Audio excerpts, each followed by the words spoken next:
और 11th और 12th जैसे ही बच्चा मैट्रिक पास करता है उसके बाद उनको हकीकत में बदलने के लिए उसके पोटेंशियल का एक एग्जाम होता है कि वो वाकई वो योग्यता रखता है या नहीं।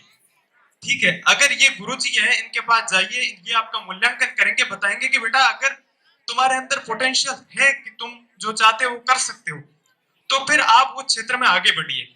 जो होगा पास होंगे, फेल होंगे, सिलेक्शन होगा, नहीं होगा वो बात की बात है। अगर नहीं भी हो जाएगा तो क्या है, हमने अपनी कोशिश की, नहीं हुआ कोई बात नहीं, लेकिन एक आत्मसंतुष्टि रहेगी कि मैंने अपना पोटेंशियल था, जो एनर्जी थी मैंने लगा ली। और बाकी जो बात है कि जो भी विद्यार्थी, मैं एक बात कहना चाहूंगा कि 11th 12th या उसके बाद 1 या 2 साल तुम अच्छे से मेहनत कर लो।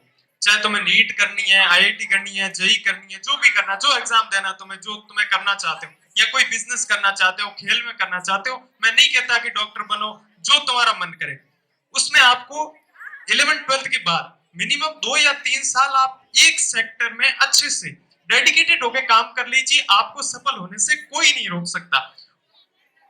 अगर उस क्षेत्र में नहीं हुए तो बहुत सारे सेक्टर है जो आपका इंतजार कर रहे हैं, आपका पोटेंशियल है, और उस एनर्जी का इस्तेमाल करिए।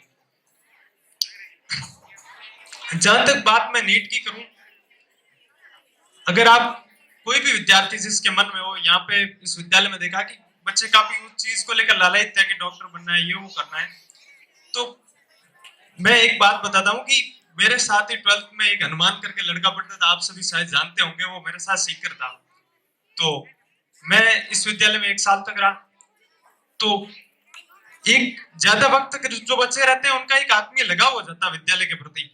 तो वो हम लोग सीख करते हैं, तो उस दीपाराम जी का भाषण देख रहा था, शायद 15 अगस्त 26 जनवरी होगा, वो उतना मुझे यकीनन याद नहीं है, लेकिन उसने मेरे को बताया कि यार सर ने बोला था कि आने वाले समय में इस विद्यालय से डॉक्टर निकलेंगे।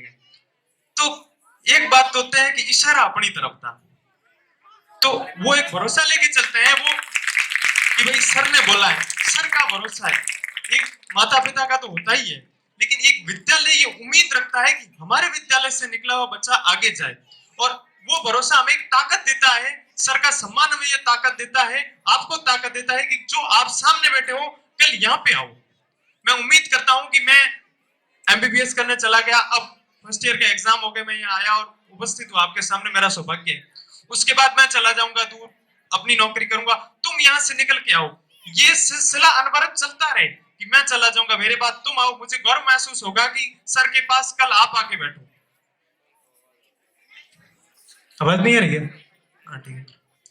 तो आप अपना काम करिए, फर्स्ट से 10th तक उनको इतना ही कहूंगा कि अपना काम करो, जितना सर बताए उतना पढ़ाओ और एंजॉय करो, अच्छे से खेलो, अपनी फिजिकल सेहत उसका ख्याल रखो, और 10th तक सपने देखो मस्त, और 11th 12th में उन सपनों पे विचार करना शुरू कर दो, गुरुजनों से सलाह लो कि मुझे क्या करना है, और उसके बाद आज काम करो।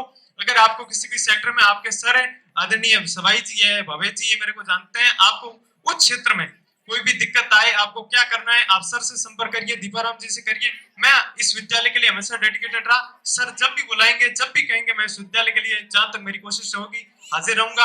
आपको भी कोई जरूरत पड़े तो जरूर बताना, सर के थ्रू आप बता सकते हैं।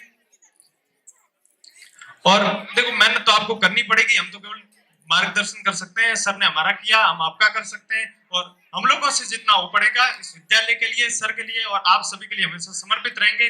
मुझे इस मान सम्मान दिया उसके लिए सर का और पूरे विद्यालय परिवार का मैं आभार प्रकट करता हूँ, और मैं ये उम्मीद करता हूँ कि आने वाले वक्त में ये विद्यालय गुणवत्तापूर्ण शिक्षा की तरफ आगे बढ़ेगा। मेरी आप तमाम गुरुजनों और इस विद्यालय को शुभकामनाएं हैं। जय हिंद, जय भारत।